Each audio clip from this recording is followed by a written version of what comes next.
Você sente que o desejo te comanda, mas finge que está no controle. Acorda, vive e dorme sendo atravessado por pensamentos que não confessa a ninguém, nem a si mesmo. E no fundo, carrega uma culpa silenciosa por não conseguir ser aquilo que os outros esperam, nem aquilo que você mesmo prometeu se tornar. Mas e se eu te dissesse que esse desejo não é um erro? Que ele é uma linguagem simbólica do seu inconsciente, tentando desesperadamente te mostrar algo que você se recusa a ver. Carl Jung acreditava que a sexualidade não é apenas instinto, é mapa, é espelho, é portal. Negá-la é sufocar sua alma. Compreendê-la é despertar para um poder que vai além do corpo, o poder de integrar tudo o que você é. Nesse vídeo, você vai descobrir por que o desejo domina sua mente, o que ele está tentando te ensinar e como canalizar essa força para criar, curar e transformar sua vida.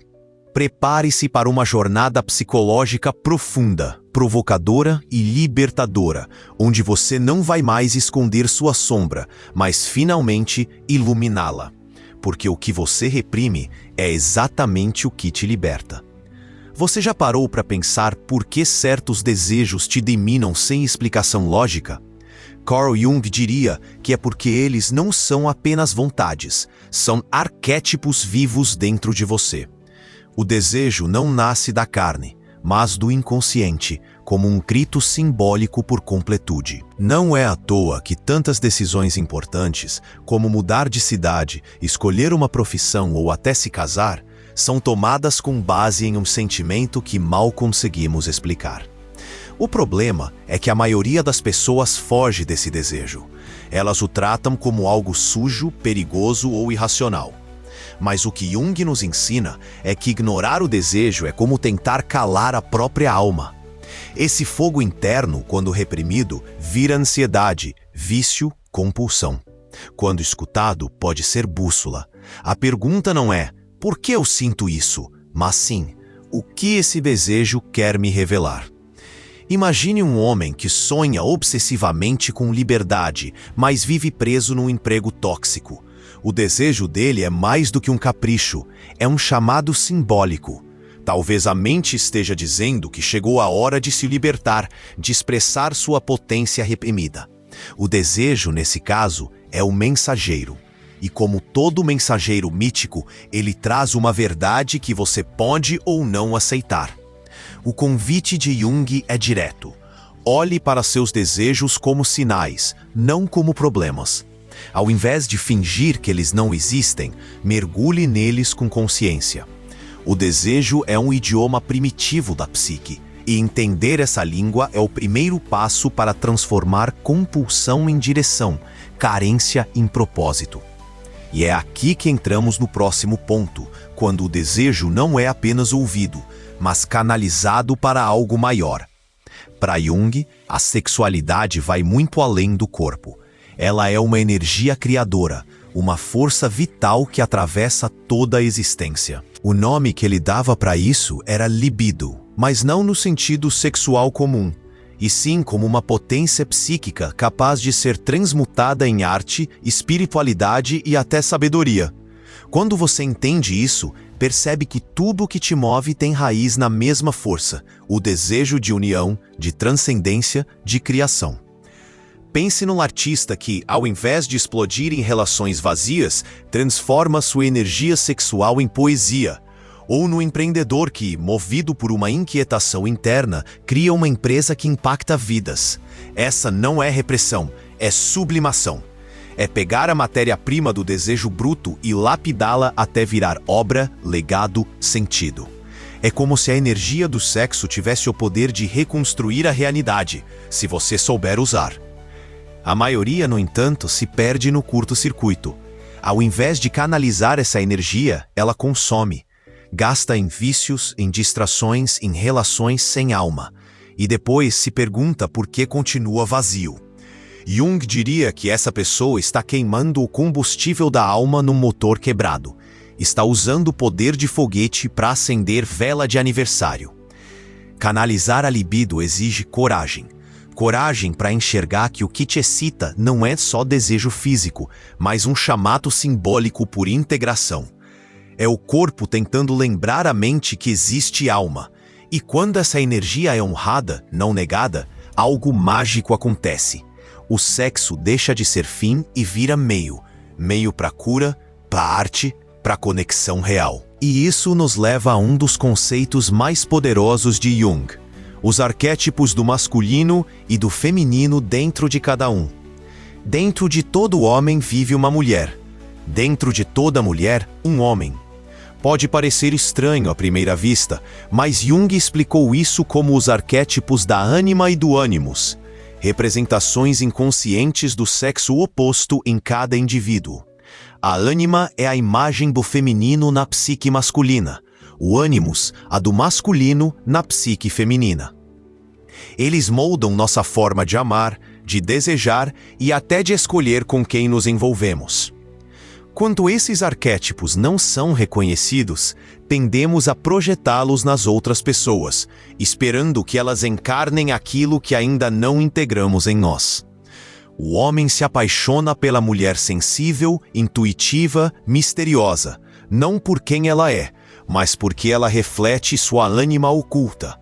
A mulher se encanta pelo homem forte, racional, decidido, pois ele ativa seu ânimos adormecido. A relação começa intensa, mágica e depois implode na frustração. É aí que mora o perigo. Amar uma projeção é como se apaixonar por um espelho. A pessoa vira um palco para o seu inconsciente atuar. E quando a peça acaba, vem a dor, o vazio e a pergunta: como eu não vi quem ele realmente era?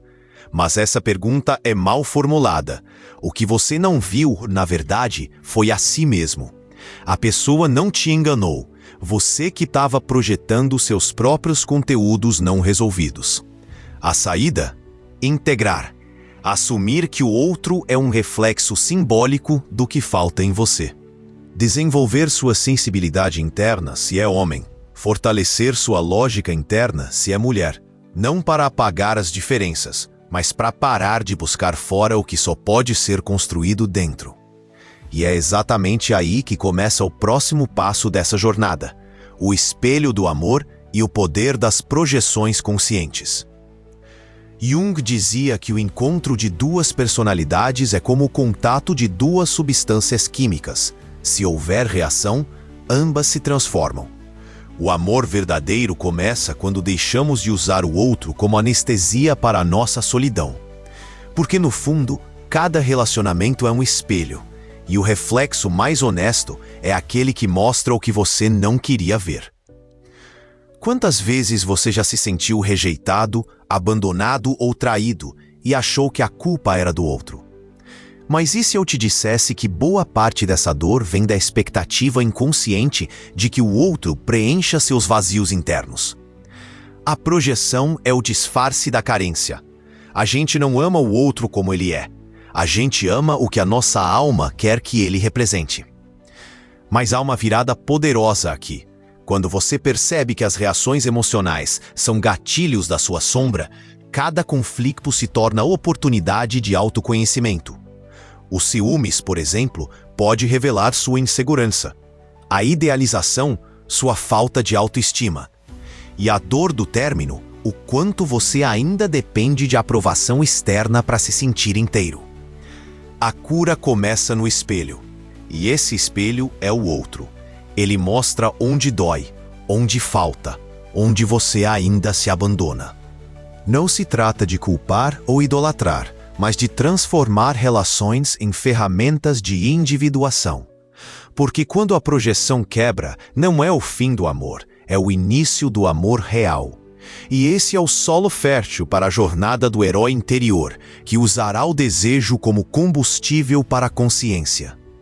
Na visão de Jung, o verdadeiro herói não é aquele que conquista o mundo, é aquele que vence a si mesmo. E isso inclui a própria sexualidade. A jornada de individuação, que é o processo de se tornar quem se é de verdade, passa inevitavelmente por confrontar os próprios desejos. O herói sexual, nesse contexto, é aquele que não foge do fogo interno, mas aprende a dançar com ele. Imagine alguém que vive sua sexualidade apenas na superfície, pulando de prazer em prazer, sem profundidade. Essa pessoa pode até parecer livre, mas está acorrentada ao próprio instinto. O herói, por outro lado, vai além. Ele desce até as profundezas de sua psique e pergunta: o que esse desejo quer me mostrar sobre mim? Ele entende que o desejo não é o fim, mas o começo da jornada. Essa jornada é solitária, mas transformadora. Envolve abrir mão da gratificação imediata para descobrir o que há por trás da atração, da obsessão, do vício. Requer coragem para encarar traumas, narrativas familiares, experiências mal resolvidas. E, acima de tudo, exige responsabilidade. Usar a energia sexual como ferramenta de crescimento, não como fuga. Porque a sexualidade, quando consciente, vira ponte. Ela conecta o instinto à alma, o corpo ao espírito, o prazer à missão. O herói sexual não nega o desejo, mas também não se ajoelha a ele. Ele o honra, o canaliza, o transforma. E é aqui que entra o aspecto mais sombrio e necessário dessa caminhada: o enfrentamento da sombra e dos desejos reprimidos. A sombra, para Jung, é tudo aquilo que você não quer ver em si mesmo. São os desejos que você julga errados, os impulsos que aprendeu a esconder, os sentimentos que aprendeu a ter vergonha. Só que o que é reprimido não desaparece, apenas desce para o inconsciente e ganha força na escuridão. E quanto mais você foge, mais escravo se torna. Pense num homem que se diz correto, fiel, ético, mas vive consumido por fantasias que nunca admite nem para si. Ou numa mulher que se julga pura, mas vive sabotando relações por medo de intimidade real. Esses são exemplos da sombra sexual em ação. Desejos não integrados que agem como sabotadores invisíveis. E o pior? Eles se manifestam quando você menos espera. O segredo não é eliminar esses desejos, mas iluminá-los com consciência. Reconhecer que o que você rejeita em si é exatamente o que precisa ser acolhido. Jung dizia que só aquilo que você aceita em si pode ser transformado. Então, quando você olha de frente para a sua sombra sexual, ela deixa de te dominar e começa a te libertar. Reprimir o desejo gera culpa. Encará-lo com responsabilidade gera poder. E esse poder não é de dominar o outro, mas de dominar a si mesmo. É nessa virada que a sexualidade deixa de ser um fardo ou um vício e passa a ser uma chave, a chave que abre o portal para o sagrado dentro de você. E esse sagrado se manifesta quando você integra o feminino e o masculino, o puro e o instintivo, a madrecita e a tentadora. Na simbologia junguiana, a mulher aparece em dois arquétipos principais: a madrecita, figura acolhedora, protetora, espiritual, e a tentadora, sensual, instintiva, selvagem. Esses dois polos representam mais do que estereótipos. Eles são forças psíquicas que habitam homens e mulheres, influenciando relações, desejos e projeções inconscientes. O problema começa quando você idolatra um desses polos e demoniza o outro. Alguns homens buscam a madrecita, a mulher santa, maternal, de casa. Outros perseguem a tentadora, a mulher livre, erótica, perigosa.